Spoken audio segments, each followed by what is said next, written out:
We return now to our top story, America's attack on Venezuela and what could happen next. Joining me now is Diane Francis, Senior Fellow at the Atlantic Council. Good evening, ma'am. Good evening. Well, an unprecedented 48 hours. To be clear, should we read into Venezuela as an isolated case or as a message to the world that America will break convention, will use violence to get what it wants? Well, I think this is, there were two things that happened over the weekend.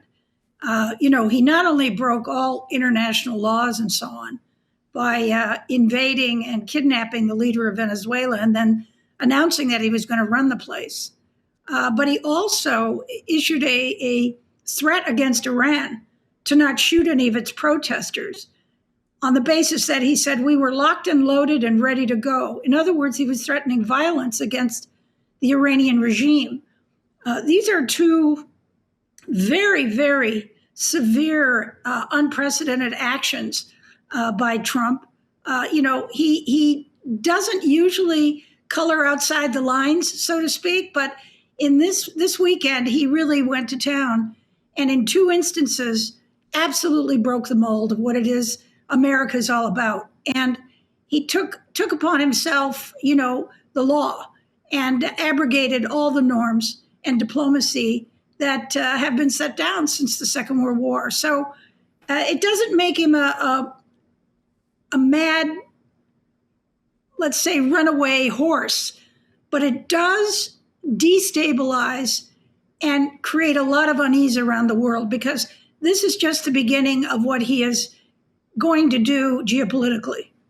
And we've heard much about this, speaking of geopolitics, of this 19th century Monroe Doctrine in recent weeks. President Trump now saying, wait a minute, it's the Donroe Doctrine. Are we seeing the United States again seize power and control, not just over its own territory, but over this entire Western Hemisphere? Absolutely. He's going to do it. And by the way, that's been the tradition in the Western Hemisphere going back to Monroe, who the doctrine was named after. He didn't want meddling around by foreign powers in his neighborhood that might affect the United States. So there were gunboats, there were seizures, there were all kinds of little skirmishes and wars that went on. And now he's just continuing this idea. And of course, it also applies to Canada, where I live. It applies to Greenland, and it applies to all the countries in South and Central America. He is bound and determined to attack the cartels, to attack corruption, and all of those sorts of things. And he's demonstrated with his actions in Venezuela to what extent he's going to go. And I think it's gotten everybody quite nervous in the hemisphere and should get the world quite nervous. Now, what is upsetting, though, is that while he, in the name of helping the Venezuelan people, has arrested and abducted their awful president and his wife, he does nothing for Poland and Europe and Ukraine by kidnapping Putin and putting him in jail behind bars for what he's done. So he's very selective. Well, the Ukrainian President Volodymyr Zelensky saying, quote, if you can do that with dictators, then the United States knows what to do next. Do you see a world where Donald Trump acts with such an aggressive streak when it comes to Vladimir Putin? Or is that just not an option given that Russia has nuclear weapons?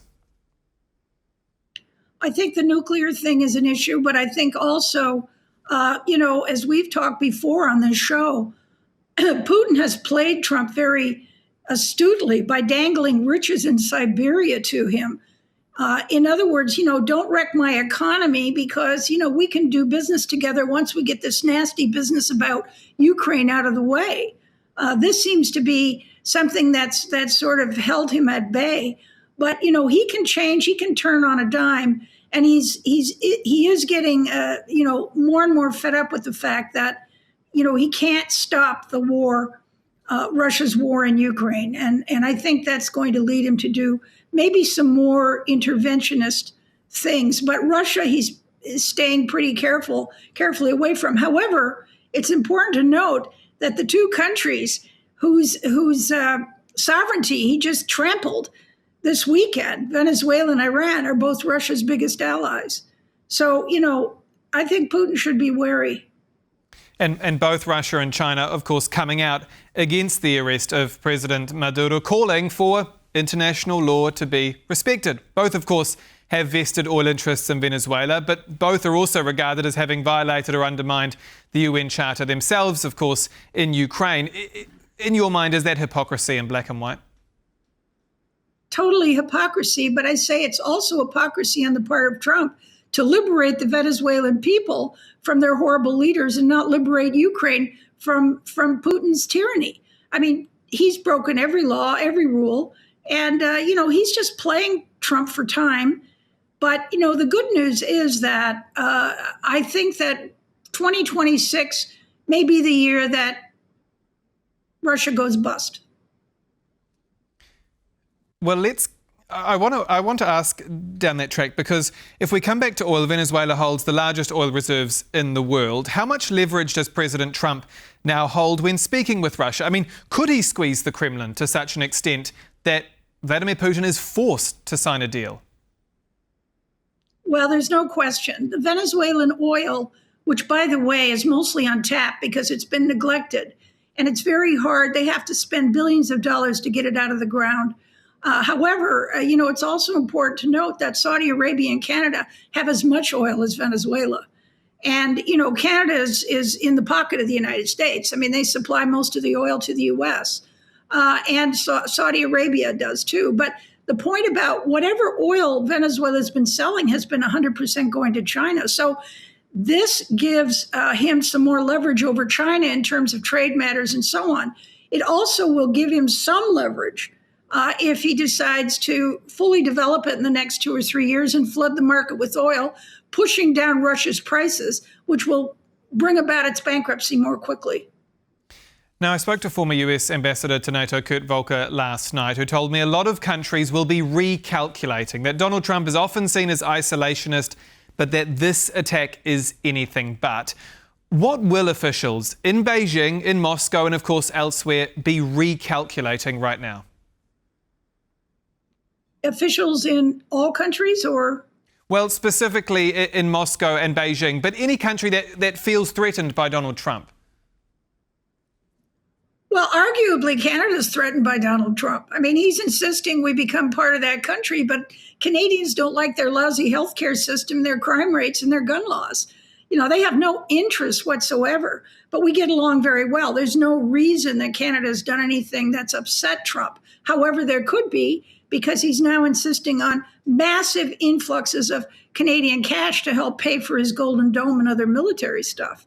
So that may end up in a showdown. Mexico, I think, is next on the hit list. Mexico has a cartel crime and corruption problem that it can't cope with. And I would venture to say this year, Trump will, in light of the Venezuelan situation, I think he will end up with sending American troops or special ops into Mexico to stop the cartel and the fentanyl production.